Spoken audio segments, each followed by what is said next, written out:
Olá, como é que vocês estão? Tudo bem aí? Estudando bastante, quietinho, dentro de casa, com certeza. Vamos continuar aí então nossos estudos. Nosso próximo assunto aí é ambiguidade e a questão da ambiguidade sempre relacionada ao texto, com certeza, tudo certo? Então vamos adiante nessa aula e a gente sabe que a ambiguidade é uma relação de duplo sentido que nós vamos encontrar dentro de um texto, devido a uma série de fatores que vão fazer com que exista ali uma dupla interpretação. Então, no caso, aí por definição diz o seguinte, que a ambiguidade é uma característica de textos que apresentam mais de um significado. Em textos verbais, esse fenômeno é desencadeado por diversos fatores, como a organização de algumas palavras ou expressões na frase. Tudo certo? Então vamos aqui e dentro da ambiguidade nós vamos encontrar algumas situações bem específicas. Então aqui eu tenho a questão da ambiguidade lexical, tá? Lexical vem do léxico, né? Ou seja, do conjunto de palavras que pertencem a uma língua. Tudo certo? E como que isso vai ocorrer? Na verdade, tudo que nós vamos ver hoje nessa aula sempre vai ter relação com uma falta de entendimento, ou com uma dupla interpretação, ou com um duplo sentido, tudo certo? Ou uma interpretação, que foi equivocada, então nós vamos ver sempre isso dentro de ambiguidade.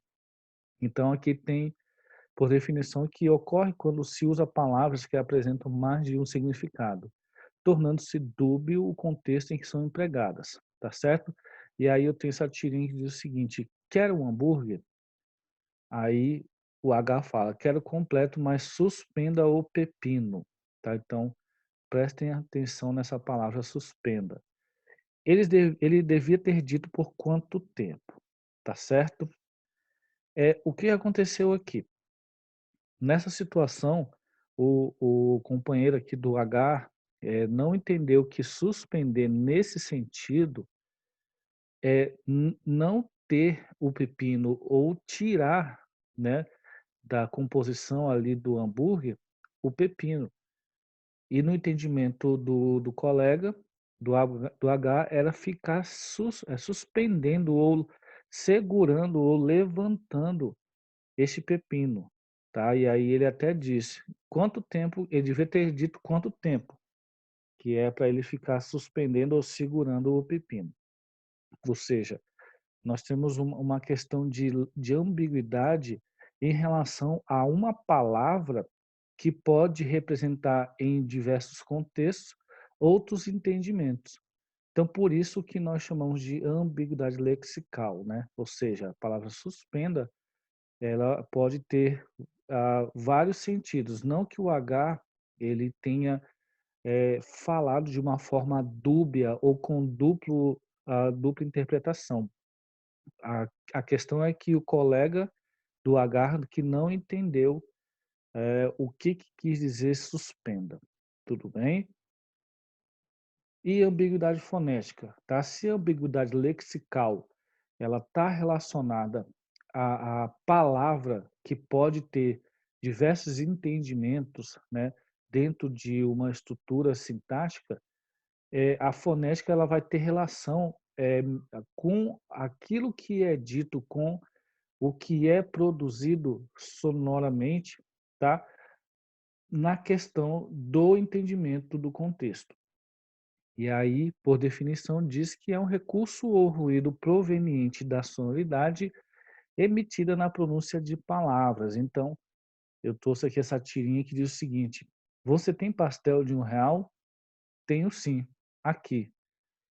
E ele come o pastel, né, não gosta do que está comendo e ele sente e tira ali R$ 1 que estava dentro do pastel, tá certo? Então aqui a gente até poderia fazer uma associação com uma ambiguidade lexical. Não deixa de ser uma ambiguidade lexical, mas ela está mais relacionada à ambiguidade fonética por essa relação, eh, do termo, em que ele se insere dentro desse contexto aqui, tá. Então um real é a questão sonora da moeda ou da cédula, ou é o sabor, né. A gente, sabe que isso aqui é um exagero, que isso é uma tirinha, né, para provocar humor, que com certeza isso não aconteceria no mundo real, tudo bem. Isso aqui é só para ilustrar, tudo certo? Então a ambiguidade fonética se dá nesse sentido, onde eu vou ter aí uma dupla interpretação de acordo com aquilo que é dito, né, aquilo que é enunciado, tudo bem? E a ambiguidade semântica. Vocês vão perceber que todas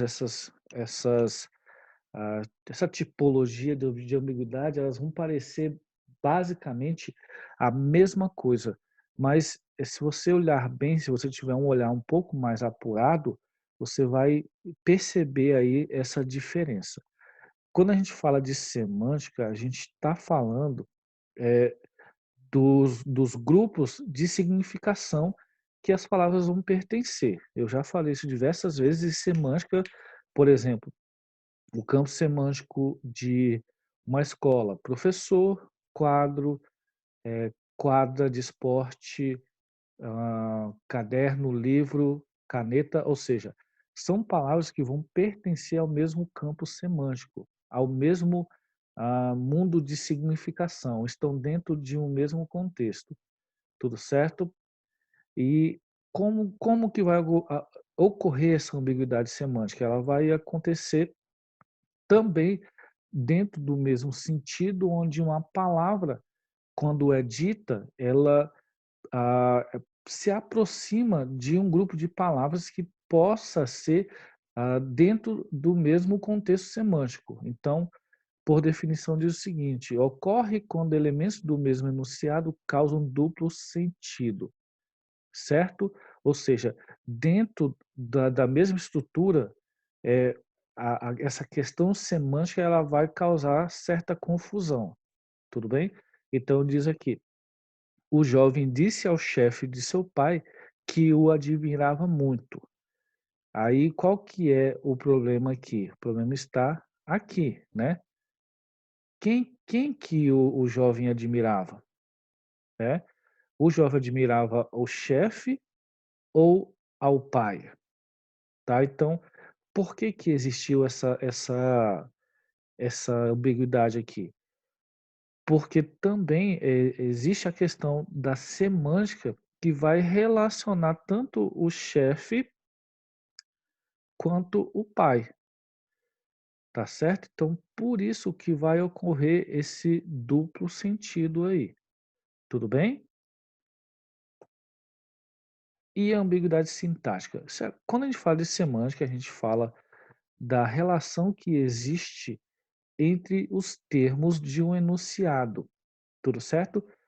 Quando a gente fala de sintática, a gente vai além da relação entre os termos de um enunciado, que é a relação de função que essa palavra vai assumir dentro desse enunciado, tá? Então, nesse sentido, ele vai ter mais relação com o posicionamento sintático da palavra, tá? Do que somente a relação que vai existir entre essas palavras. Tudo bem? Que é diferente da ambiguidade semântica. Então, a gente resolve a ambiguidade sintática simplesmente mudando a posição do termo que causa a ambiguidade, né? Então, por definição, diz que a ambiguidade sintática não está relacionada somente com duplo sentido, que eu acabei de falar, né? Ela vai ter uma relação dentro do espaço que vai ocupar esse termo que causa a ambiguidade, mas na maneira como uma palavra se combina com outra dentro de uma mesma frase ou porção textual. Então eu tenho aqui: a menina viu sua irmã de binóculos na praça. Então a posição desse termo aqui de binóculos é que vai causar a ambiguidade. Quem é que estava de binóculos? Era a irmã ou era a menina, né? Ou era a menina? Por quê? Porque se você observar a posição desse trecho aqui de binóculos, é isso que está causando a ambiguidade. Ou seja, sintaticamente, ele está numa posição que vai dar dupla interpretação. Por isso que é uma ambiguidade sintática. Então, como é que a gente resolveria isso?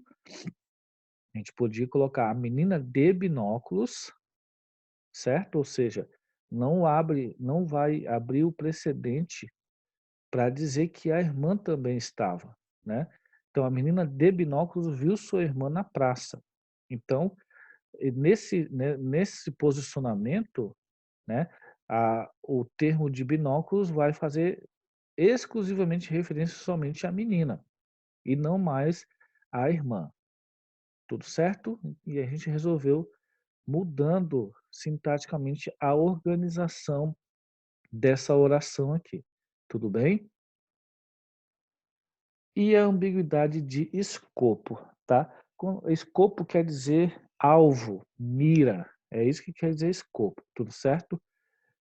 E nesse caso aí, o que vai causar a ambiguidade? A ambiguidade ela vai ser causada pela, pela questão de se focar num elemento que vai causar a ambiguidade dentro desse contexto. Ou seja, a gente pega esse elemento ele vai ser, como o próprio nome diz, o escopo, né?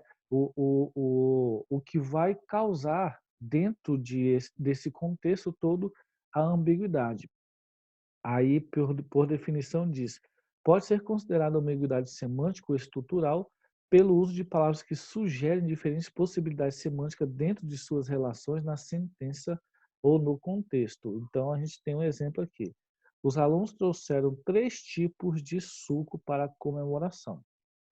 Então, o que está acontecendo aqui? Qual que é a ambiguidade? A ambiguidade é a seguinte: os alunos, eles, né, o alvo aqui, ó, o escopo, o ponto, o cerne dessa estrutura. Cada um trouxe 3 tipos de suco, ou esses alunos, o geral, o montante, trouxe 3 tipos de suco. Vocês entenderam o que eu quis dizer? Imagina o seguinte: os alunos trouxeram 3 tipos de suco, tudo bem? Então, abre precedente para que se tenha entendimento que cada um trouxe 3 tipos de suco ou que o grupo inteiro trouxe 3 tipos de suco, tá? Imagina aí a nossa turma aí da primeira série, tá certo? E aí a gente vai fazer a comemoração dentro de sala de aula. E todos vocês, né, ficaram sabendo disso e trouxeram vários comes e bebes aí. E na bebida vocês trouxeram 3 tipos de suco. Tudo bem? Um suco de laranja, um suco de abacaxi e um suco de beterraba. Uma delícia, suco de beterraba, né? Então, tem esses 3 tipos de suco aí. Tudo bem? Que vocês trouxeram, tá? Mas eu já esclareci que o grupo trouxe esses 3 tipos. Agora, a interpretação ela abre no sentido de que cada um de vocês na turma da primeira série, né? Cada indivíduo trouxe não só esses 3 tipos, mas cada um trouxe mais 3 tipos. Vocês entenderam a diferença? É isso que causa a ambiguidade, pelo escopo, pelo foco, que um termo só ele vai generalizar, ou vai alcançar o termo ambíguo, o termo que vai causar duplo sentido. Tudo bem? Aí, só para finalizar, aqui diz a palavra aluno é o escopo, ou seja, alcança a todos no sentido da dupla interpretação aqui. Tudo certo? Tá, e por último aí, a ambiguidade imagética, né? nós só vamos observar esse tipo de ambiguidade realmente vendo imagens. Não existe a ambiguidade imagética, senão analisando as imagens que podem trazer para nós um, um, uma certa confusão do que você está vendo. Se a gente observar essa imagem aqui, vários de vocês já viram outras imagens, eu tenho certeza, que à primeira vista representa uma coisa, mas observando melhor vai representar outra, né? Então a gente percebe aqui que essa imagem, a impressão que nós temos é que é um crânio, tudo bem? Mas quando a gente olha com uma visão um pouco mais apurada, a gente percebe que na verdade é um espelho, né? Essa parte redondinha aqui vai ser um espelho, tudo bem? E aqui eu tenho a imagem refletida da pessoa e tem alguns apetrechos aí de cosméticos, né, que a mulherada gosta de usar. E aqui eu tenho um pano, né. Só que essa composição toda aqui vai causar um efeito aí de pareidolia, né. O que que é pareidolia? Pareidolia é quando você olha uma imagem e por associação você, consegue ver padrão para outras imagens. Isso acontece muito quando você olha para as nuvens e você: "Ah, ali parece que é um cachorro. Ah, na verdade está parecendo com um elefante". A gente vê muito isso, em mancha que tem na parede, né, quando você olha para a mancha e o padrão que aquela mancha tem na parede, ela vai ter vai se formar uma imagem na sua cabeça. Então isso é uma ambiguidade imagética. Tudo certo? Então a gente fica por aqui. Façam essa atividade da página 130 a 132. O que vocês não entenderam, eu peço que vocês voltem e reassistam aí o trecho que você não entendeu para uma melhor compreensão, tudo bem? Então, meu abraço aí a vocês, fiquem bem, estudem bastante, tá? E na próxima aula a gente faz aí a correção dessas atividades. Então, um abraço.